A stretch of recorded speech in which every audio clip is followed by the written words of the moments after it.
Hi అందరికీ నమస్కారం. ఈరోజు ఈ వీడియోలో భూమిలో ఉన్నటువంటి కార్బన్ యొక్క ప్రాముఖ్యత గురించి తెలియజేస్తాను. కార్బన్ అనేది నేలల్లో సేంద్రియ పదార్థానికి వెన్నెముకలాగా ఉంటుంది. ఇది నేలలోని ఆరోగ్యానికి, అదేవిధంగా నేల నిర్మాణానికి మెరుగుపరచడానికి సహాయపడుతుందన్నమాట కార్బన్. అదేవిధంగా చూసుకున్నట్లయితే నీటి నిలుపుదలకు మరియు పోషక లభ్యతకు అత్యంత కీలకమైన పాత్రని పోషిస్తుంది భూమిలో ఉన్నటువంటి కార్బన్. అదేవిధంగా ముఖ్యంగా చూసుకున్నట్లయితే భూమిలో కార్బన్ ఎక్కువ ఉండడం వల్ల మొక్కలు పెరుగుదల మరియు నేల ఆరోగ్యానికి సేంద్రియ పదార్థం చాలా ముఖ్యమైనది.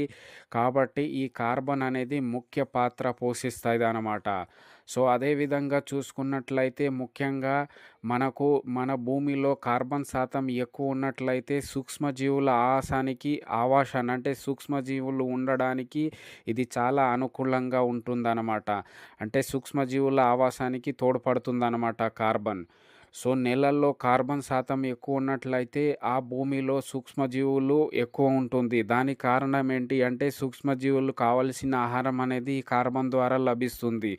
ఉదాహరణంగా మనం చూసుకున్నట్లయితే మన భూమిలో వానపాములు ఉన్నట్లయితే ఇది కార్బన్ ద్వారా ఆహారాన్ని గ్రహించుకుంటాయన్నమాట. అదేవిధంగా భూమి లోపల కార్బన్ శాతం ఎంత ఎక్కువ ఉన్నట్లయితే అంత మొక్కలు మనము పంట వేసినప్పుడు పంట బాగా అభివృద్ధి చెంది డెవలప్మెంట్ అయ్యి దిగుబడి అనేది ఎక్కువ పొందవచ్చు.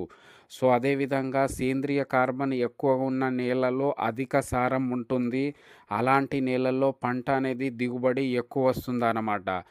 కాబట్టి మన భూమిలో మనం మనం అనేది ఈ కార్బన్ డెవలప్మెంట్ చేసుకున్నట్లయితే మన భూమిలో కార్బన్ శాతం ఎక్కువ ఉన్నట్లయితే ఇంతకుముందు చెప్పిన పంట వేసుకున్నట్లయితే పంట అనేది మంచి డెవలప్మెంట్ అయ్యి ముఖ్యంగా ఎక్కువ దిగుబడి పొందవచ్చు. అదేవిధంగా ఇంతకుముందు చెప్పిన విధంగా సూక్ష్మజీవులు అనేది మన భూమిలో ఎక్కువ ఉంటుంది.